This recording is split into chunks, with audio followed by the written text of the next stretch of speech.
right, we are recording Sephora The Cut Spring 2014 Limited Edition. The Cut. I wouldn't cut them out of my life. That's how I feel. Hey guys, today I have a very interesting review to share with you. I was initially so excited about doing this review. I was like, oh, they're going to be amazing and I'm going to have so many great things to say.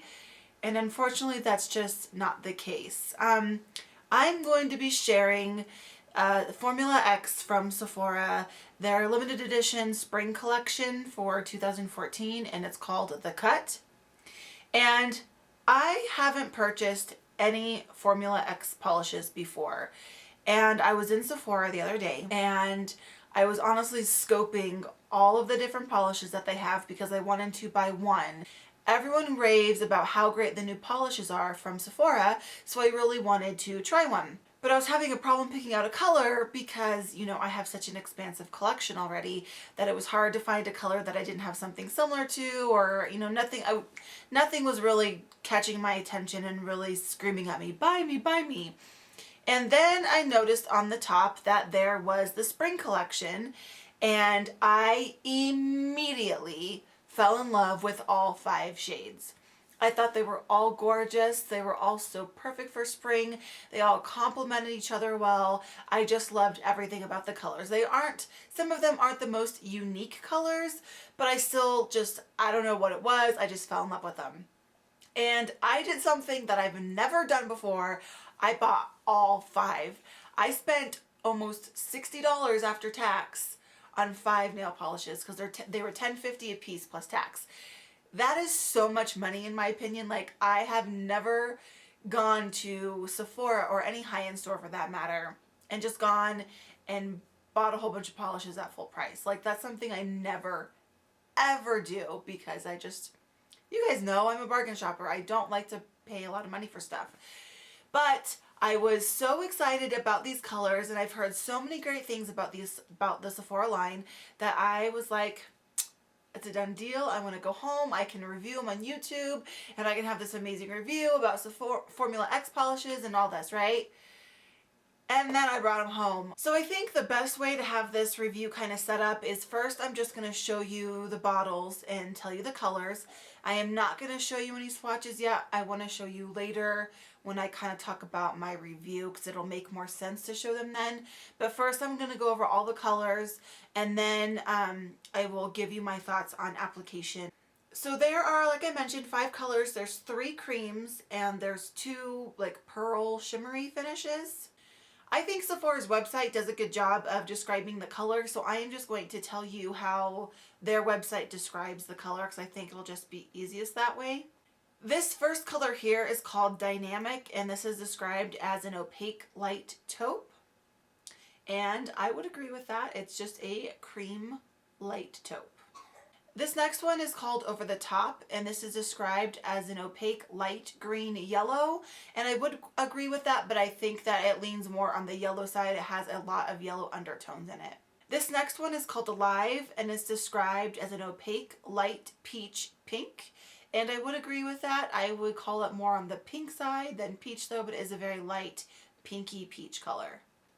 This next one is called A Little Sexy, and it's described as a pearl light periwinkle, and I definitely would agree with that. It's just a nice pearly shimmery lightish bluish purple color, but it's definitely a periwinkle shade. And the last one I have is called Inspiring, and it's described as a pearl light turquoise, and I would agree with that one also. It's a very, in the bottle it looks like a beautiful you know, pearly, shimmery, tealish, light turquoise color, and this is the one I was most excited about when I got home. Okay, so I want to say the one good thing that this particular collection has going for it. Like I said before, they're all beautiful colors. I think they are all so gorgeous. I mean, you can just see by looking at them, these colors are beautiful. Application though, honestly, was a nightmare for all of them. There was not one polish in this whole bunch that I thought was good. There was one major flaw that I found with every single one of these polishes. And then there was even flaws past that, but there was one main thing that I found with all the polishes, and that is the amount of air that's inside these polishes.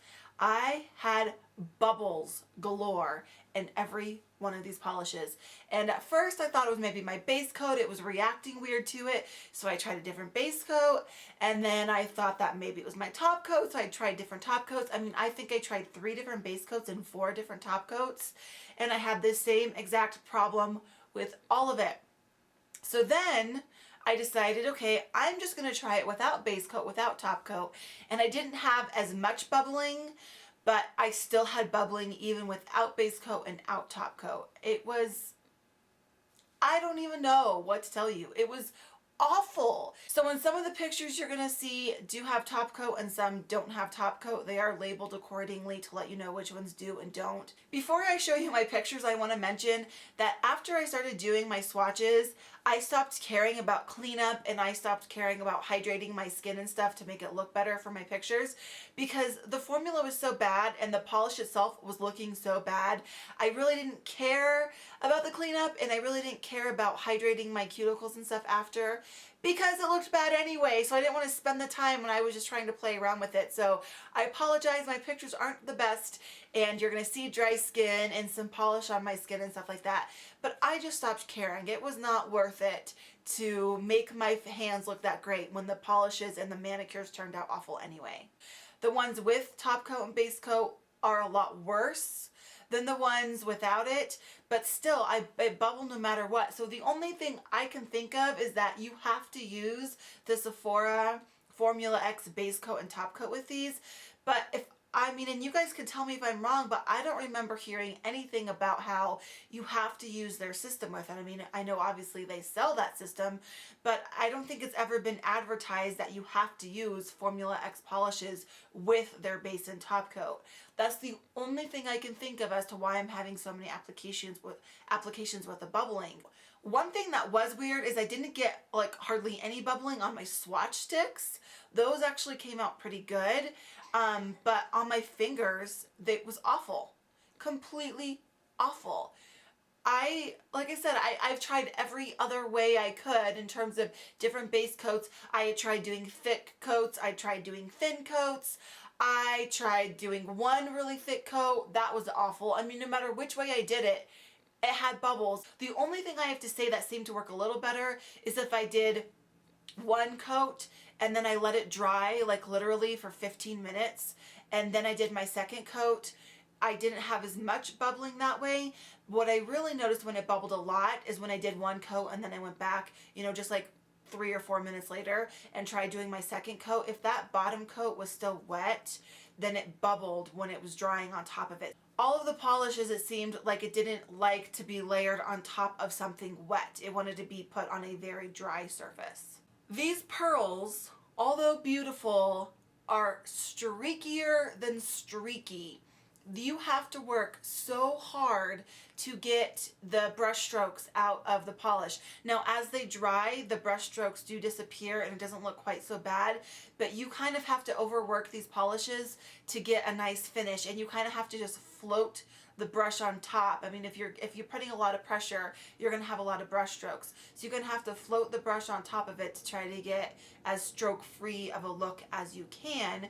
And then another problem with that is that these got tacky very quickly. So with these, when you have to overwork them to make them look, you know, brush stroke free, and then they get tacky, well then that's not going to work, because then you're just moving around tacky polish and then you're messing up your entire nail. So I had to fight with these to get them to look any kind of decent. And then even after they were decent, I got stupid air bubbles. And the problem I had with all of the creams was that it was so uneven and patchy. I had to do 3 coats on a lot of them to even look somewhat decent. The first coat I did on all of them were really patchy. I would have to say the taupe one though was probably the most opaque on the first coat, but still all of them were very, very uneven, and I really had to go in and do my coats unevenly after my first coat to try to fix that. Another thing I can say about the formulas in general is that they were all on the thicker side, and they all did, like I mentioned with the pearls, they all did get tacky quickly, so it made them hard to work with unless you were working really fast, because once they start to get tacky, then obviously it's really hard to fix that and you're just starting all over again. And I mean, I don't know if I'm doing something wrong.